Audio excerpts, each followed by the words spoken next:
Hello बच्चों, कैसे हैं? एक नंबर। चलिए, हम भी मस्त हैं और आपके लिए आ गए हैं अगला लेक्चर लेकर के, सोल्यूशन का 8th लेक्चर।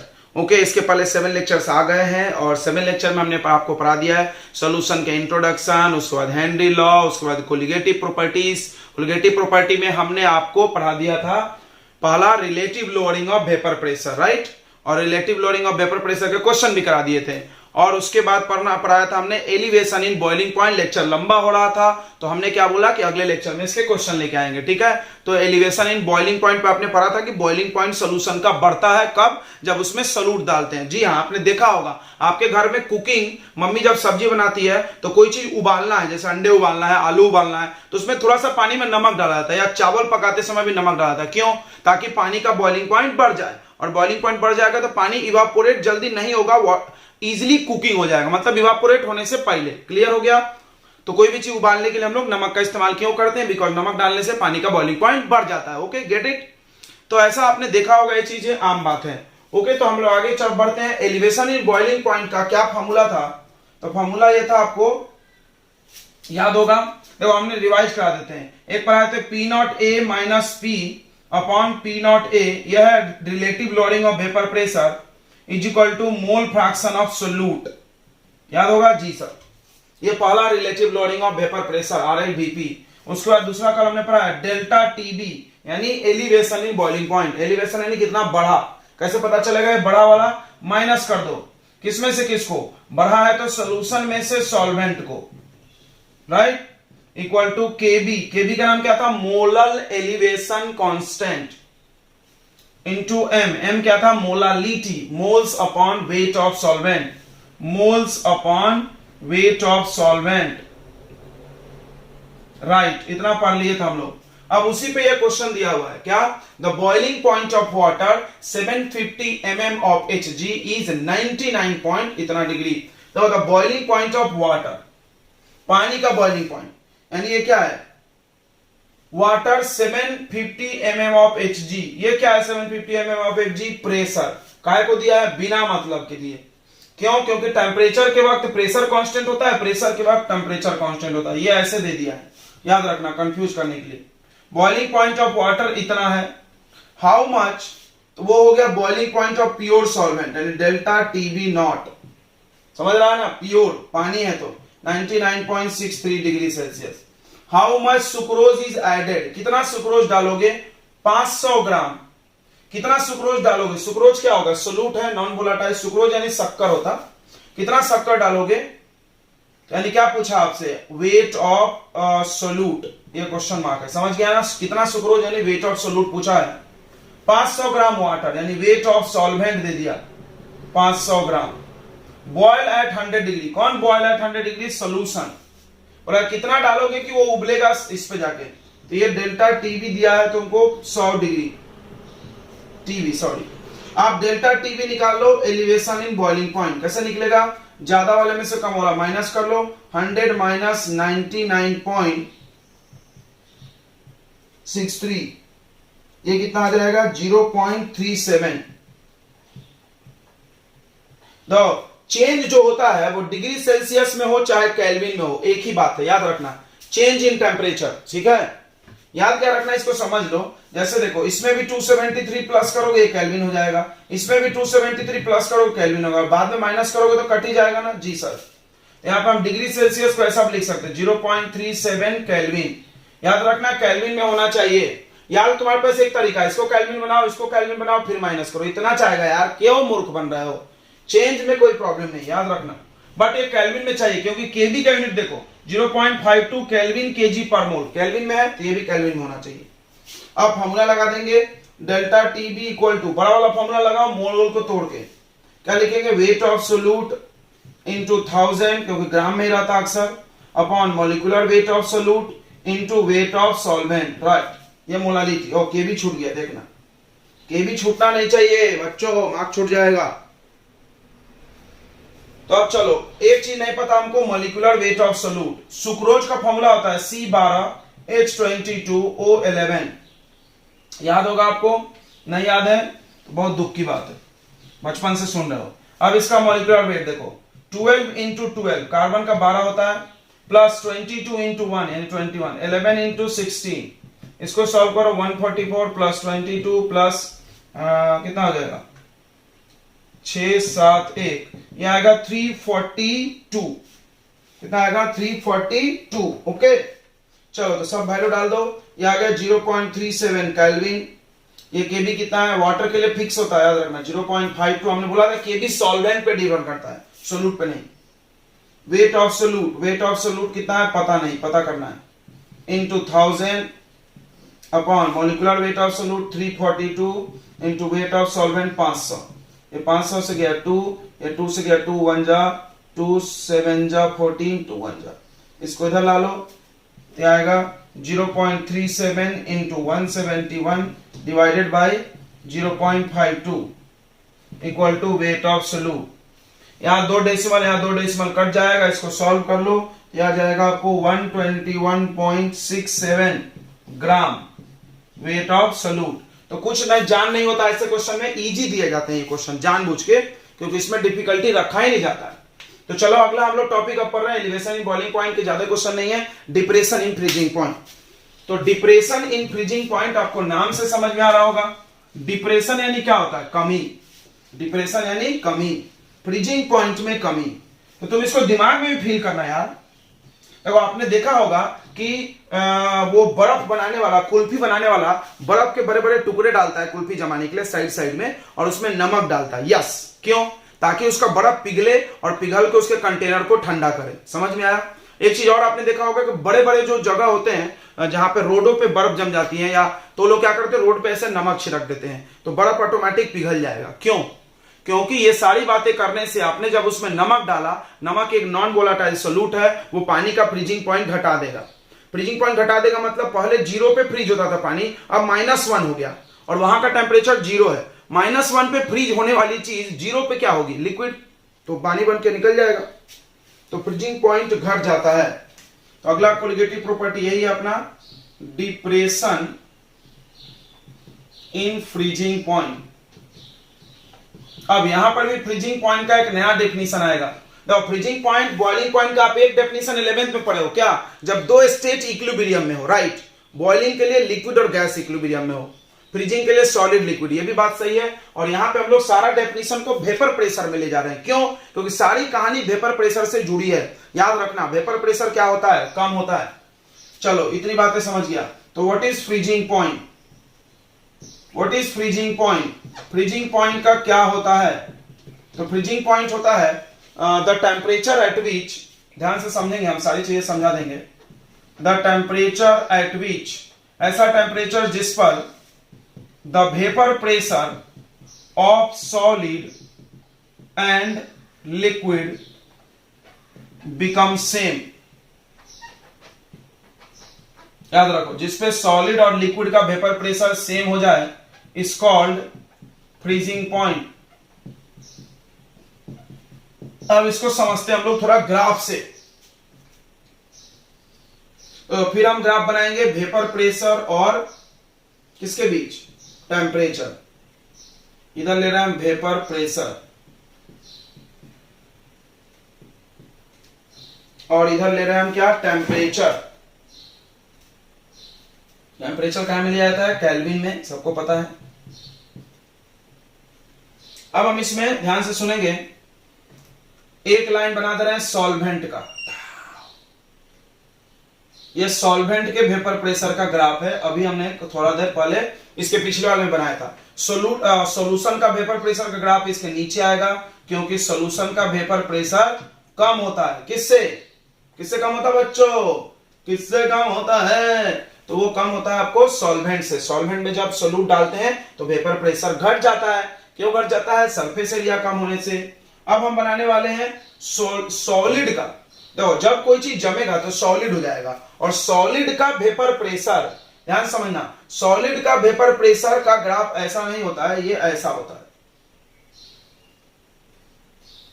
थोड़ा सा कम स्लोप होता है, ये ध्यान रखेंगे। ये सॉलिड के वेपर प्रेशर का ग्राफ ऐसा होता है। ये किसका वेपर प्रेशर है, सॉलिड। सॉलिड यानी जो जम गया, समझता होगा।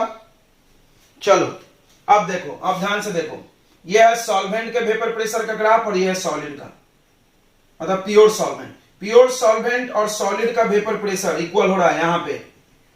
यहां पर जब वो जो टेम्परेचर होगा दैट इज टीएफ, अब टीएफ लिखेंगे फ्रीजिंग के लिए नॉट, यानी ये हो जाएगा freezing point of pure solvent, मतलब पानी। मान लो पानी का फ्रीजिंग पॉइंट, ये कुछ टेम्परेचर है 100 जो भी है, सॉरी 100 थोड़ी होता है, 0 होता है केल्विन में 273। समझ में आ रहा है? देखो ये वेपर प्रेशर, सॉलिड का वेपर प्रेशर का ग्राफ का स्लोप ज्यादा होता है, ठीक है, ध्यान रखना ये चीज। लिक्विड के ग्राफ का स्लोप का वेपर प्रेशर का कम होता है। अब देखो, अब सॉल्यूशन का भी वेपर प्रेशर को सॉलिड के इक्वल बनाना है, तब सॉल्यूशन फ्रीज होगा।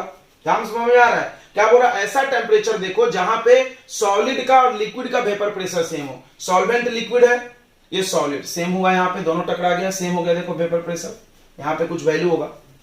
अब इसका भी वेपर प्रेशर सॉलिड के बराबर करना है, तो इस ग्राफ को और आगे बढ़ाओ, यहां पे आना है। देखो थोड़ा सा और नीचे आना चाहिए, ग्राफ ऐसा बनाओ पैरेलल, यहां पे आना। इस पॉइंट पे जाके सॉलिड का वेपर प्रेशर सॉल्यूशन के बराबर। तो यहां पर एक टेम्परेचर देख लो, ये हो गया टीएफ, यानी ये क्या होगा, freezing point of solution.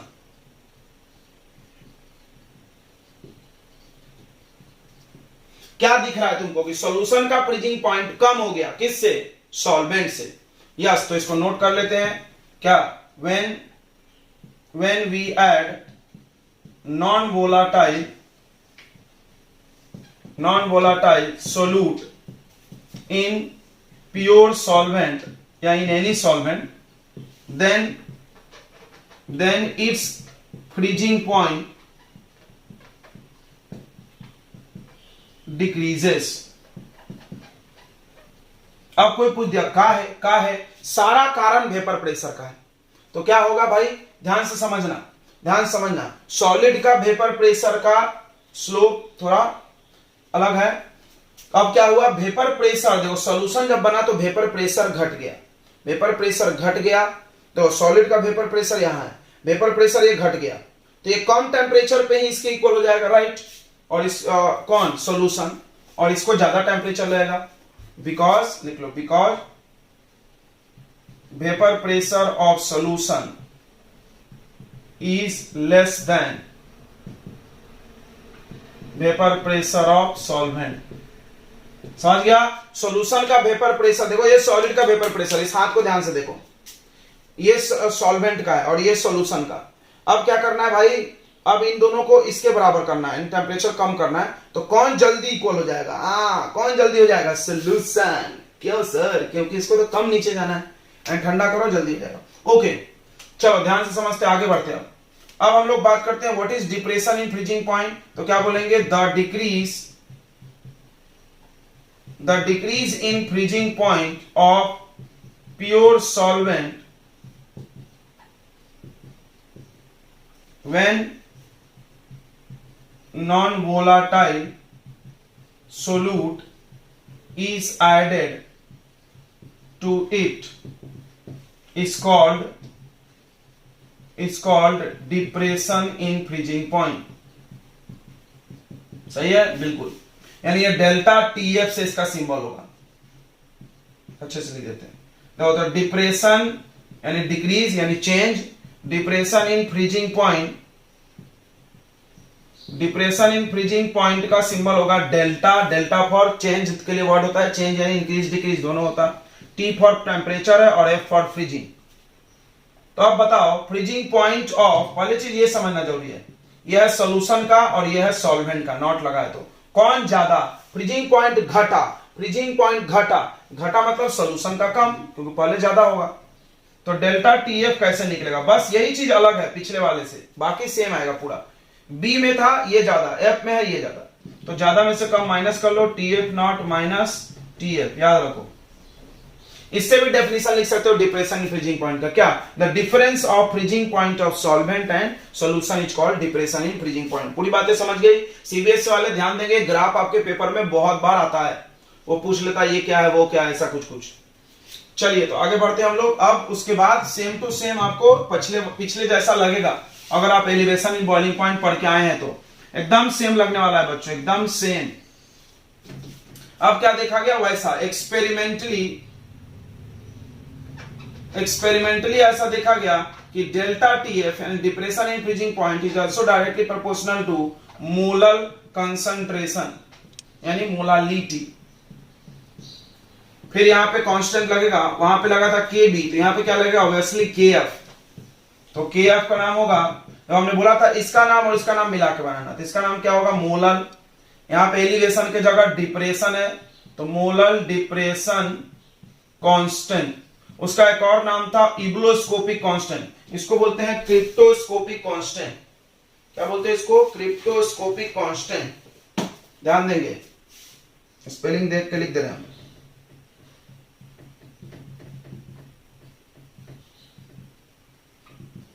Okay चलिए फिर आगे बढ़ते हैं हम लोग। अब ये फार्मूला मेन हो गया आपको। अब यहां से आप चाहो तो केएफ की पूरी कहानी निकाल सकते हैं या मोल को तोड़ लो, मोलालिटी को। Delta TF equal to KF, molality क्या होगा? Moles of solute upon weight of solvent in KG. चलो अब यहां से हम लोग डिफाइन फिफाइन सब करेंगे। पहले कर लेते हैं डिफाइन। डिफाइन करने के लिए आपको याद होगा कि मोल्स ऑफ सोल्यूट को हमने कितना मान लिया था? 1 मोल। और वेट ऑफ सॉल्वेंट को कितना मान लिए थे? थोड़ा जल्दी जल्दी कर लो इसको, कितना मान लिए थे? 1 kg। देन तब क्या मिला था? Delta TF is equal to KF. याद होगा, बिल्कुल याद होगा क्योंकि सेम टू सेम है। अब डेफिनेशन यहां से बना लेते हैं हम लोग, यहां लिख लेते हैं। क्या लिखेंगे? ऐसा, इसके बराबर ये द मोलर, तो ये पेपर में 1 मार्क में बहुत बार आता है definition. Molar depression constant is equal to depression in freezing point, depression in freezing point. Molar depression constant किसके बराबर है? डिप्रेशन इन फ्रीजिंग पॉइंट के। इफ या व्हेन जो भी लिखो, if 1 mole of solute, if 1 mole of solute is dissolved in 1 kg of solvent, 1 kg solvent में। Clear है? कुछ नहीं, ये लिखा गया। अब यूनिट की बात कर लेते हैं, सेम आएगा। यूनिट ऑफ केएफ, ये सब 1 मार्क क्वेश्चन बहुत अच्छे हैं। यूनिट ऑफ केएफ बताओ, केएफ का यूनिट यहां से निकालो ना यार, बताओ, बहुत आसान है, यहां से भी निकाल सकते हैं। केएफ इक्वल टू क्या आएगा बताओ? Delta TF upon molality. तो इसका यूनिट हो जाएगा केल्विन, टेम्परेचर केल्विन में रखना है, अपॉन मोलल, यानी इसका हो जाएगा केल्विन पर मोलल। और मोलल यानी मोलालिटी। मोलालिटी को क्या लिख सकते हैं हम लोग बताओ? मोलालिटी को हम लोग लिख सकते हैं मोल्स पर केजी, ये याद होगा सब, मोल्स पर केजी का पावर -1। अब अंदर ले लो इसको, तो केल्विन केजी का पावर +1 हो जाएगा, केल्विन केजी पर मोल। तो हो सकता है ये यूनिट दे या हो सकता है ये यूनिट दे, बात तो एक ही है, दोनों में कुछ भी दे सकते हैं।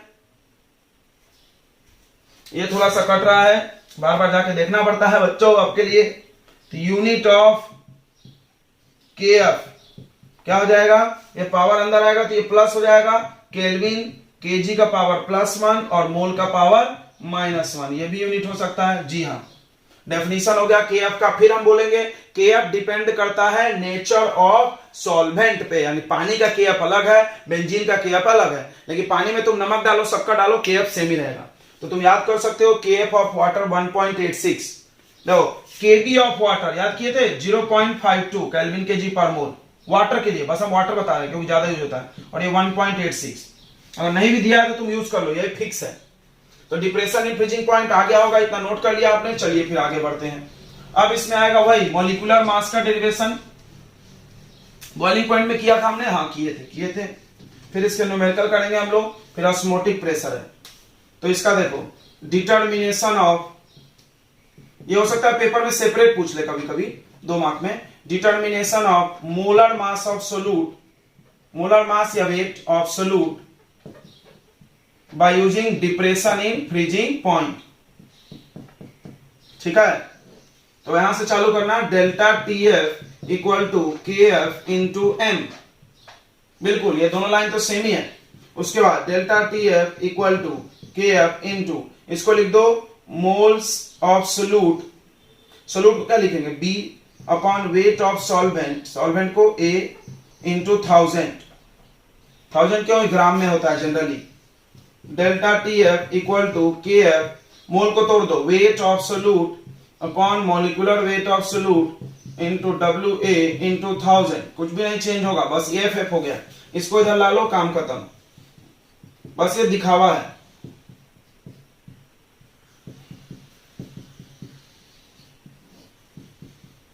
इधर क्या आ जाएगा, ये आ जाएगा delta T F into weight of solvent, this is done. Molecular weight का हम लोग यहां से कैलकुलेशन कर सकते हैं। अब इसके क्वेश्चन देख लेते हैं हम लोग। तो ये क्वेश्चन लिखा हमने, calculate the mass of ascorbic acid, ascorbic acid का मास बताइए to be dissolve in 75 gram of acetic acid. Acetic acid में एस्कॉर्बिक एसिड डाले, यानी सॉल्वेंट ये है, समझ रहा होगा, ये क्या है सोल्यूट है, कितना क्लियर होना चाहिए। चलिए तो अच्छी बात है, 75 ग्राम दे दिया आपको वेट ऑफ सोल्यूट, तो लिख लो डब्ल्यू ए बोलते हैं इसको 75। कैलकुलेट द मास यानी वेट, वही वेट ऑफ सॉल्वेंट, सोल्यूट पूछ लिया यार, एस्कॉर्बिक एसिड दिया है तो यहां से मॉलिक्यूलर वेट निकल जाएगा, फार्मूला दिया है तो कैसे निकलेगा 12 इंटू 6 प्लस हाइड्रोजन का 8 1 जा 8 और 16 6 जा, ये सॉल्व कर लो, ये आ जाएगा आपको 176, ठीक है okay. The lower of its melting point, melting point lower यानी डिक्रीज, तो डेल्टा टी एफ दिया है। तो हमने बोला था चेंज जो होता है, याद रखना, चेंज जो होता है डिग्री में हो और केल्विन में हो, क्या होता है सेम, 1.5 केल्विन भी लिख सकते हैं, के एफ भी दिया है। चलो धड़ाक से फॉर्मूला लिख दो, delta T F full form वाला लिखेंगे, के F into weight of, molality का लिखना है इसके बाद, solute into 1000 upon molecular weight of solute into weight of solvent, यहां पे रख दो 1.5, ये आ गया 3.9 इंटू पता नहीं पता है क्या, नहीं पता नहीं है, ये बी होगा ना, इंटू 1000 अपॉन मॉलिक्यूलर वेट कितना आ रहा 176 इंटू ये कितना है भाई, ये है आपका 75, सही है, सही। 25 से कैंसिल करो, पर 25 3 जा 25 4 जा 0 जा, ओके। अब इसको इधर ट्रांसफर कर दो, यार 1.5 इंटू 3 इंटू 176 अपॉन 3.9 इंटू 40, देखो डेसिमल से डेसिमल मर गया, 3 से कैंसिल करते हैं, 3 से 3 1 जा 3 3 जा, ठीक है ओके। 13 से कट रहा है क्या, देखो नहीं कट रहा, 40 से कट रहा होगा,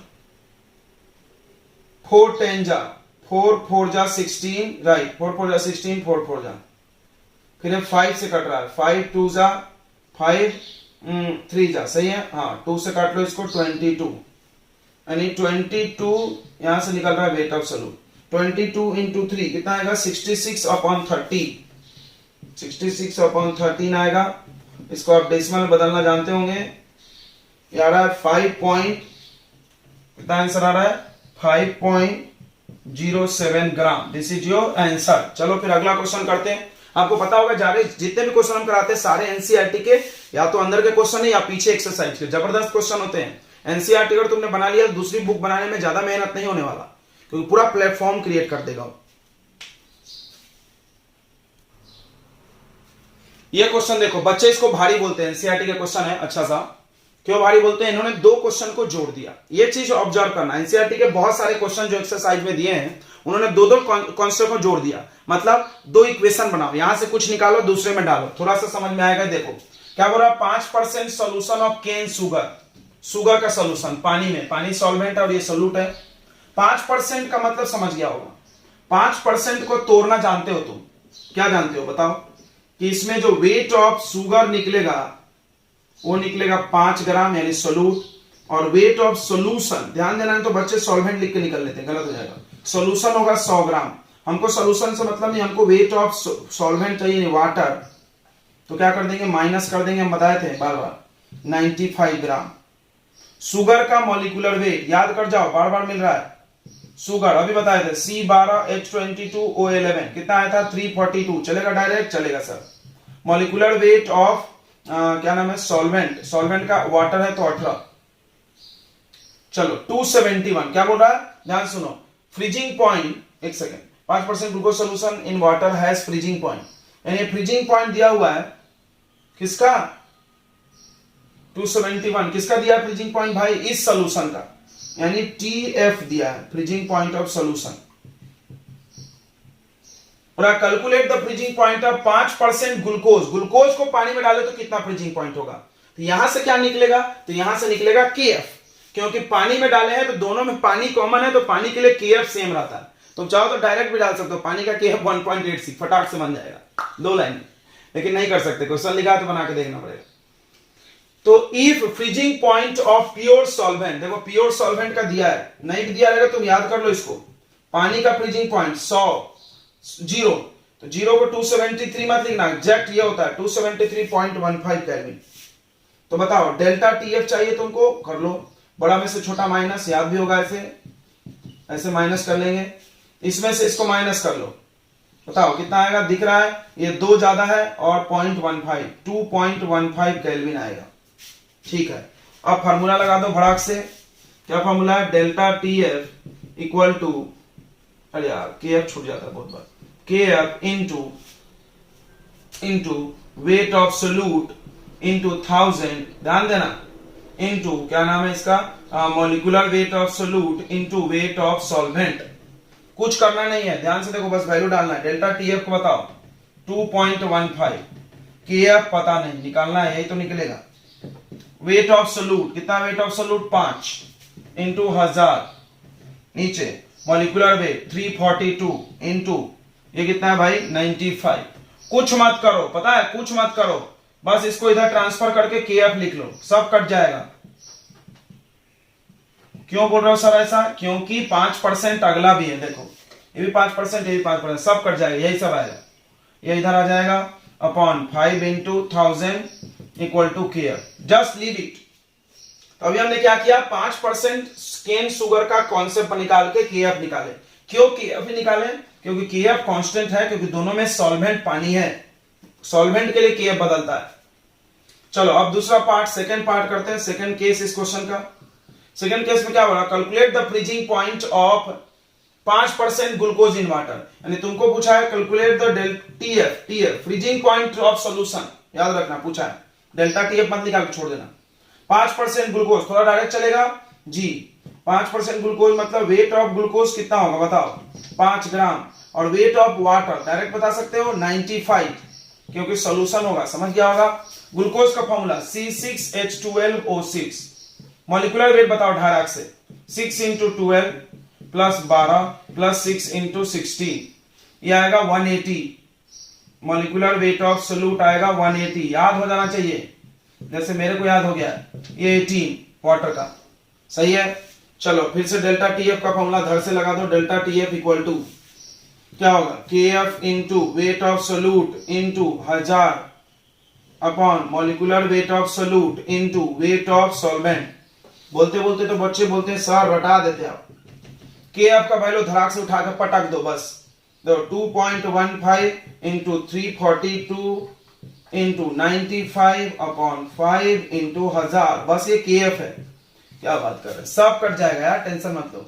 वेट ऑफ सोल्यूट फिर से 5 आया, देखो 5 से 5 गया, 1000 आया, 1000 से 1000 गया, दिख रहा होगा 1000 का नोट गया 180, और ये आ गया कितना है 95, उड़ाओ सबको यार, ये गया ये गया ये गया, दिखा सब गया, तो ये बच गया 2.15 इंटू 342 डिवाइडेड बाई 180। अब इसको भी कैंसिल कर लो तुम, तो ये कट रहा है 9 के टेबल से, 9 2 जा 18, 9 0 लगा दो,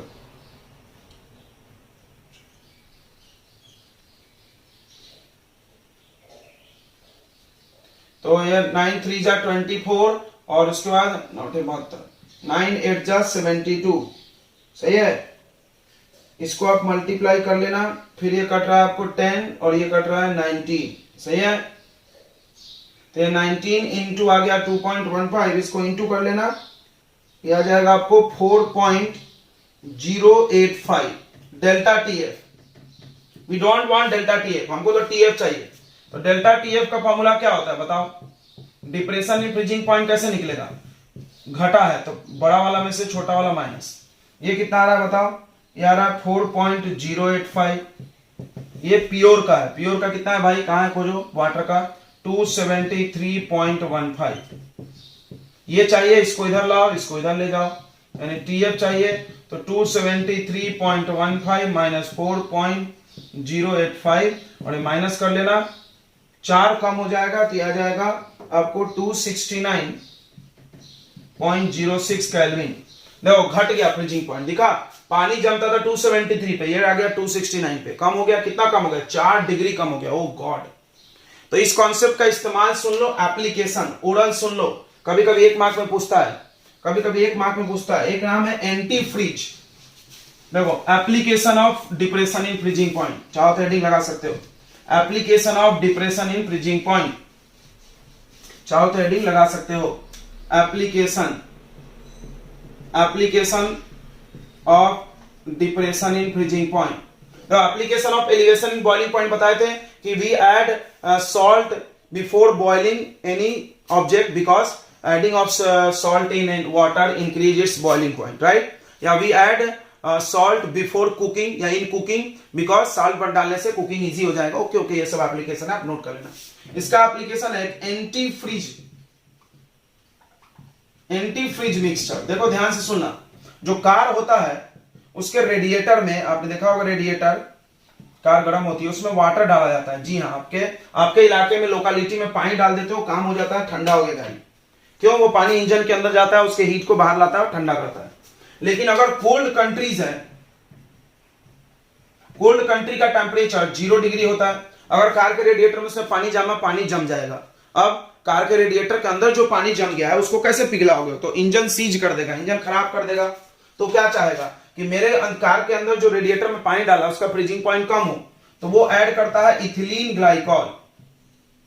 इथिलीन ग्लाइकॉल सब लोग जानता होगा, इथिलीन ग्लाइकॉल ये होता है CH2OH, राइट। ये ऐड कर देता है वाटर में। क्यों, क्योंकि इथिलीन ग्लाइकॉल को बोलते हैं एंटी फ्रीज। इथिलीन ग्लाइकॉल को क्या बोलते हैं हम लोग, एंटी फ्रीज।